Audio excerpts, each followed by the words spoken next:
Good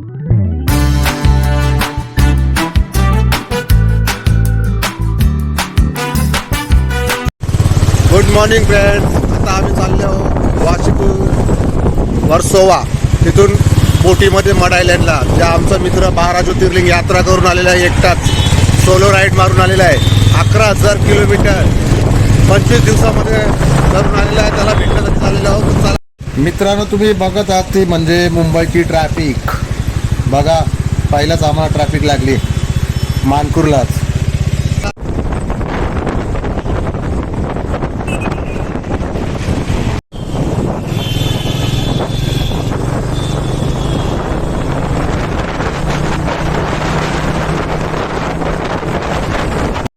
तुम्ही बघू शकता मुंबई म्हणजे ट्रॅफिकचा अड्डा.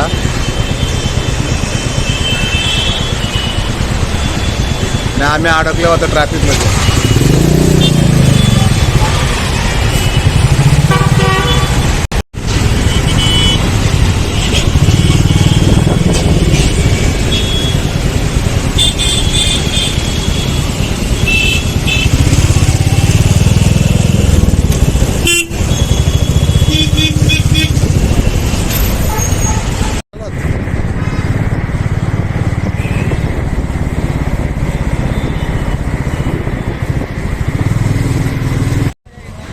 मित्रांनो, ही जी गर्दी बघत आहात तुम्ही, ही गुरु नानक जयंती असल्यामुळे शीख लोकांनी ठेवलेलं जेवण करण्यासाठी. एका बाजूला नाश्ता, ज्यूस, पाणी सर्व इथं भेटतं. त्याबद्दल लोकांनी गर्दी केलेली आहे प्रसादाचा मोठा लाभ घेण्यासाठी वर्सोवा रोडच्या इकडं.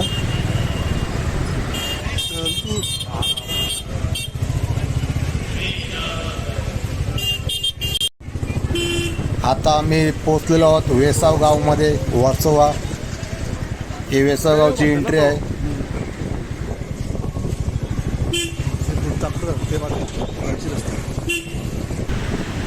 वेसाव गाव म्हणजे मित्रांनो तुम्हाला माहीतच असेल, सी फूड फेस्टिवल, सर्वात मोठा फेस्टिवल लागणारा सी फूड फेस्टिवल इथे वर्सोवा येथे होतो. आणि इंगलाई देवीचं मंदिर, जिथे मोठं मंदिर आहे इंगलाई देवीचं, नवसाला पावणारी देवी, ते पण तुम्ही बघू शकता. हा समोर इंगलाई देवीचं मंदिर आहे. तर तुम्हाला दर्शन घेण्यासाठी मी नेतो चला कॅमेऱ्याच्या माध्यमातून. तुम्ही दर्शन घेऊ शकता, मंदिर पाहू शकता. हा बघा इंगलाई देवीचं मंदिर. आणि आज गर्दी थोडी कमी आहे.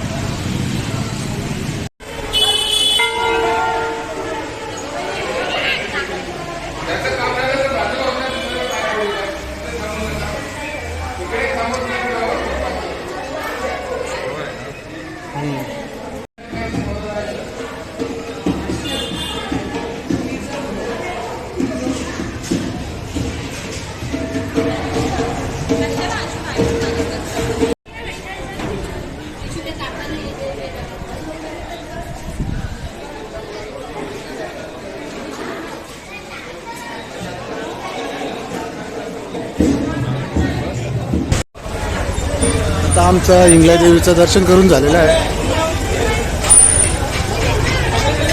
आता निघतो आम्ही मडमध्ये. हा वेसाव गाव, वेसाव गावची इंगलाई माता.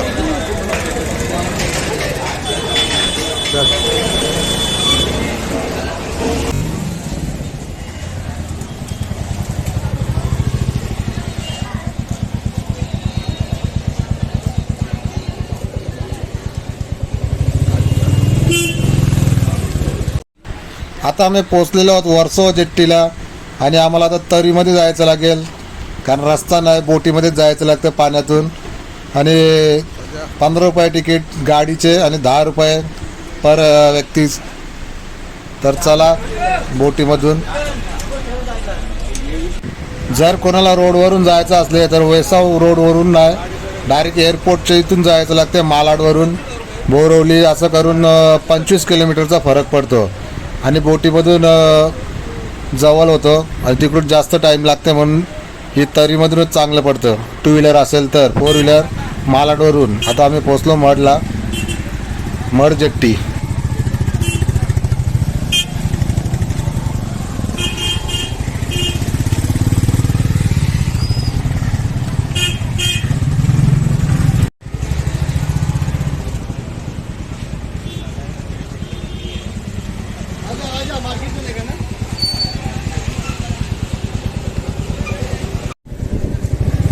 मित्रांनो, तुम्ही बघू शकता हरबा देवीचे मंदिर हे बघा, आणि याच बाजूला लगेच या बिल्डिंगमध्ये आमच्या मित्राचा फ्लॅट. ही बघा, ही तीच गाडी जो तो घेऊन गेलता KTM 390. 11,000 किलोमीटर चालवलेली आहे गाडी, पूर्ण धुलीन भरले सगळी. याच गाडीवर गेलता एकटाच. तर बघूया घरी, आता फ्लॅटवर आलो त्याच्या.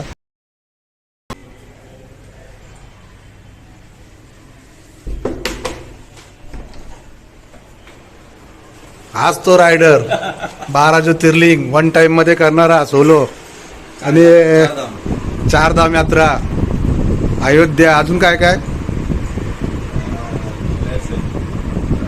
अजून दिवसाला 800-900, एका टायमाला 1100 किलोमीटर चाललेले. अशी राईड मारणारा एकटाच, one man show solo ride मारणारा संकेत कोहली. हा, त्याला भेटण्यासाठी आम्ही इथे आलेलो आहोत मड आयलँडला. मग जय बोले. हा बघा, आज तो आपला खास रायडर, अभिमान आहे आम्हाला त्याच्यावरती. एकट्याने 12 ज्योतिर्लिंग वन टाइम मध्ये केलेला आहे. 2 एक्स्ट्रा गेली महाराष्ट्रातले, आणि अयोध्या पण केला, बद्रीनाथ पण केला, सर्व गेले. 25 दिवसामध्ये 11,000 किलोमीटर चालवणारा, दिवसाला 800 ते 900 किलोमीटर, आणि एक दिवशी 1100 किलोमीटर चाललेले असा रायडर भेटा तुम्ही आला. तुम्हाला कधी जायचं असलं, कसा गेला, त्याचा नंबर देईल तुम्हाला, विचारून बघा कशी काय राईड मारायची. जय बोले. भेटायला आलं नाईट मारून पण दुसऱ्या ठिकाणी पोहोचू नाही शकत ना आपण. असं नाईट मारल्यानंतर संध्याकाळी स्टे किती वाजता? सकाळी नाईट, पूर्ण नाईट गाडी पूर्ण नाईट मारून मग सकाळी 9-8-9 डिपेंड डेस्टिनेशन किती. 11 वाजता पण मी मारलं मल्लिकार्जुनला, आणि फुल म्हणजे एकदम पूर्ण अंगातला ज्यूस काढला, आणि 11 वाजेपर्यंत कसा तरी लेवलत मल्लिकार्जुन प्रत्येक ठिकाणी वेळेवर पोहोचले ठरल्या वेळेप्रमाणे. मल्लिकार्जुनला पोचताना मला थोडासा त्रास झाला, कारण सकाळ झाली ना, आणि 11 वाजेपर्यंत पोचले. तिथे 9 वाजता पोचायचं होतं, 11 वाजेपर्यंत. सकाळ झाल्यावर झोप येते. बरोबर, झोप येते. दर्शनाला काय प्रॉब्लेम झाला? लाईन वगैरे एकदम ऑलरेडी थकलेला असणार बाईक चालवून. नाही, दर्शन 1-1.5 तासात व्हायचं प्रत्येक ठिकाणी. तिकडे मग VIP दर्शनात जायचं, 200 रुपये पास. आणि गाडीचा काय प्रॉब्लेम? गाडी तर इंजिन वगैरे मस्त चालली. 11,000 किलोमीटर चालली कंटिन्यू 25 दिवसात. काहीच नाही प्रॉब्लेम. ऑइल वगैरे ऑइलचा तर काहीच इश्यू नाही झाला. ब्रेक लास्टला चेन पॉकेटचा इश्यू झाला, थोडीशी लूज झाली. चेंज केला की टाईट केली? 2दा टाईट केली, पण आता चेन पॉकेट चेंजेस करायला लागली. ब्रेक लायनर चेंज केलं तर याच्यावर नाही. सर्व्हिसला? नाही, आता करावे लागतं. म्हणजे ते ब्रेक लायनर 11,000 किलोमीटरची कॅपॅसिटी आहे त्या लायनरची. कंपनी बोलते का तुम्ही स्वतःच्या मनाने चालवली? कंपनी बोलली की आता म्हणजे करायला लागेल 2000 नंतर, पण मला कॉन्फिडन्स होता की स्ट्रेट रोडला एवढं आपला ब्रेक यूज नाही होत. नाही कंटिन्यू यूज नाही, आणि त्याला ABS आहे प्लस. ABS तर एवढा काय लायनर हे नाही का, असं फिक्शन टोटल. KTMवर फुल कॉन्फिडन्स आहे. सरांनी चांगली माहिती दिली 12 ज्योतिर्लिंगची. त्यात 4 धाम होते, सर्व काही होतं, त्याबद्दल चांगला मोटिवेशन भेटला, जेणेकरून दुसरं कोण जात असेल त्यासाठी. Thank you sir. तुम्हाला पेट्रोल कितीचा लागला? पेट्रोल टोटल गेला 40,000, आणि इतर खर्च पकडा अप्रॉक्सिमेटली मॅक्स 30,000, म्हणजे 70,000मध्ये पूर्ण राईड झाली. आणि माझं कोटेशन होतं म्हणजे 1 लाखाच्या वर लागेल असं, पण राईड पण लवकर कंप्लीट झाली त्या हिशोबाने. म्हणजे टोटल मॅक्स म्हणजे जास्तीत जास्त 70,000, त्याच्यापेक्षा कमी झाले असते. म्हणजे 25 दिवस 11,000 किलोमीटर, हां, त्याच्यावर 70,000 रुपयामध्ये तुम्ही पूर्ण ऑल इंडिया. धन्यवाद माहिती दिल्याबद्दल. तुम्ही एक ठिकाण सांगायला तर बरं होईल. पहिला एक ठिकाण कुठला गेलं ते? पहिला सुरुवात केली MP पासून, ओंकारेश्वर, महाकालेश्वर, आणि त्याच्यानंतर मग डायरेक्ट नाईट राईड करून मी सकाळी पोचलो सोमनाथ. आणि सोमनाथला सकाळी आंघोळ करून दर्शन वगैरे केलं, त्याच्यानंतर रेस्ट केलं आणि मग परत सकाळी परत दर्शन घेऊन मग निघालो आणि मग डायरेक्ट द्वारका आणि द्वारकावरून नागेश्वर आणि नागेश्वरला वस्ती करून मग दुसऱ्या दिवशी डायरेक्ट निघालो टुवर्ड्स केदारनाथसाठी. पण मध्ये मी राजस्थानला एक वस्ती केली अजमेरच्या जवळ. त्याच्यानंतर मग डायरेक्ट गाडी काढली आणि डायरेक्ट ऋषिकेशला पोचलो. ऋषिकेशला स्टे केला आणि त्याच्यानंतर डायरेक्ट किती किलोमीटर चालवली होती पहिल्या दिवशी ओंकारेश्वरवरून?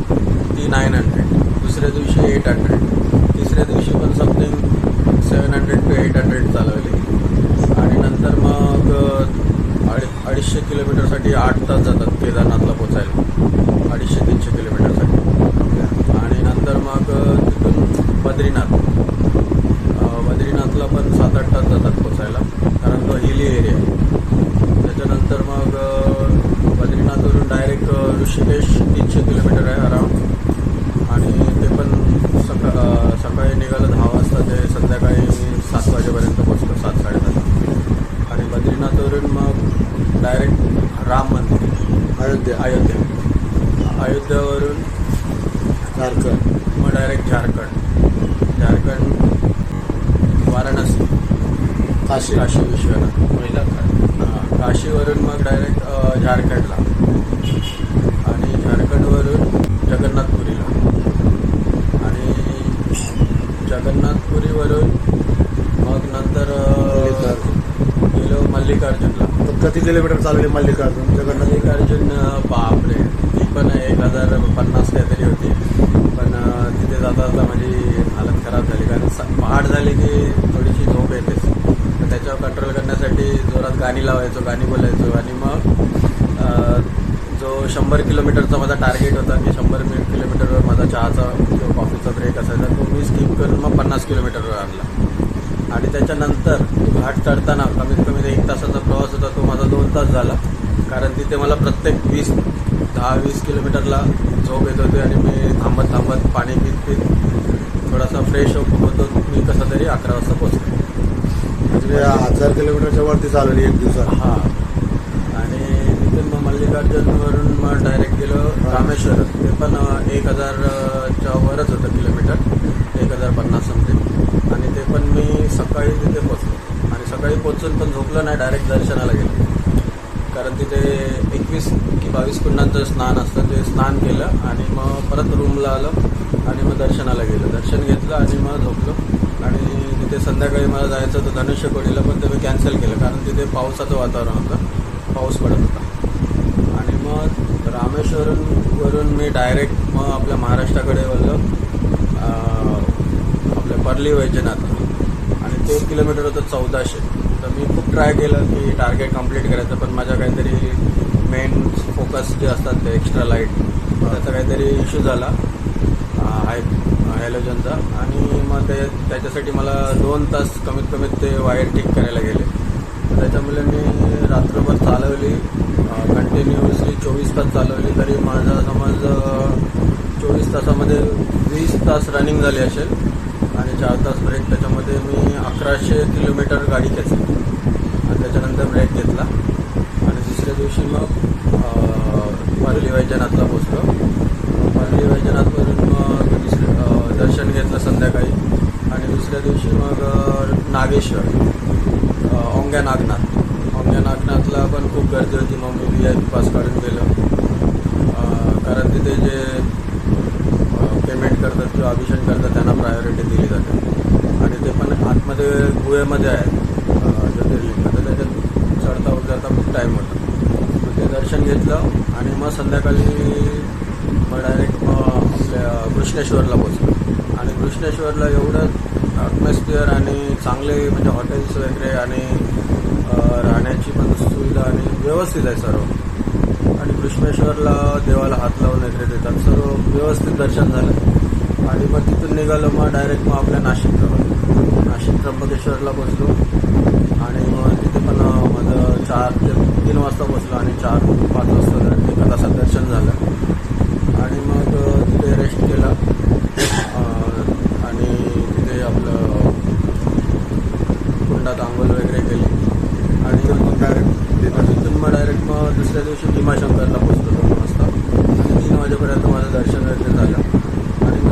विचार केला की कशाला आता इथे स्टे करायचं, मग डायरेक्ट मी 200-250 किलोमीटरवर माझं घर होतं. मी घरासाठी प्रस्थान केलं आणि असा प्रवास माझा 25 दिवसात झाला. 25 दिवसात म्हणजे फास्ट अँड फास्ट कम्प्लीट झाला.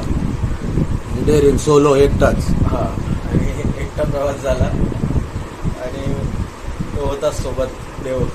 महादेव, देव का देव, महादेव. महादेवांच्या आशीर्वादाने यांचा प्रवास पूर्ण झालेला आहे. तुम्हाला काही माहिती लागली असेल तर त्यांच्याशी संपर्क साधावा. ऑल इंडियामध्ये सर्व चांगली लोक भेटली हा. आणि जबरदस्त एक्सपिरियन्स राहिला. पुढचा प्रवास कुठे जाणार? पुढचा प्रवास बहुतेक माझा नॉर्थ ईस्ट असेल, जिथे मी कधीच गेलो नाही. दार्जिलिंग, सिक्कीम वगैरे, आसाम वगैरे असं असेल. तुम्हाला जॉईंट होतील बरेच जण, असा आम्हाला विश्वास आहे. हा, मला तर आवडेल. धन्यवाद. संकेत कोहली, मड आयलँड, मुंबई. तर आम्हाला तुमची मुलाखत घेऊन बरं वाटलं, त्याबद्दल आभारी आहे. तुम्ही आम्हाला भेट दिली. असंच तुमच्या अजून मला पण राजेश एवढ्या लांबून मला आणि भेटायला आपण एक आला आणि rider आहे. अभिनंदन करायला आला, हा. तर मला हॅट्स ऑफ. आपण एक रायडर आहे, त्याच्या पण राईड चालू नवी असतात. मुंबईवरून हे लोक आले मला भेटायला खास. तो बोलला होता भेटून चाल, माझा मित्र आहे, चल भेटू तुला. असंच मला तुम्ही मला भेटायला पण- आल्यामुळे मोटिवेशन माझं वाढतं. आणि याच्यापुढे पण आता दुसरं कुठे जायचं असेल तर पहिलं तुम्हाला विचारू बाबा काय काय घेऊ, बरोबर काय काय नाही, कसं करायचं ते सर्व तुम्ही आम्हाला माहिती द्या. जेव्हा जायचं नक्की, तिथं. नक्की. आता पुढच्या महिन्यात आज आहे गोव्याला. तुमची कुठली आहे ती? IBW मध्ये ती जाणार आहे. तुम्हाला जायचं असेल तुम्ही जाऊ शकता. त्याची फार जाऊन छोटी गोष्ट आहे. चला, आजची मुलाखत इथेच. नमस्कार. जय बोले. जय बोले. हरे हरे शंभू शंभू शंभू महादेवा शंभू शंभू शंभू महादेव हरे शंभू शंभू शंभू महादेवा शंभू शंभू शंभू महादेव हरे शंभू शंभू शंभू महादेवा शंभू शंभू शंभू महादेव कर्पूर गौरम करुणावतारम संसार सारम भुजगेन्द्रहारम सदा वसन्तं हृदयारविन्दे भवं भवानी सहितं नमामि कर्पूर गौरम करुणावतारम संसार सारम भुजगेन्द्रहारम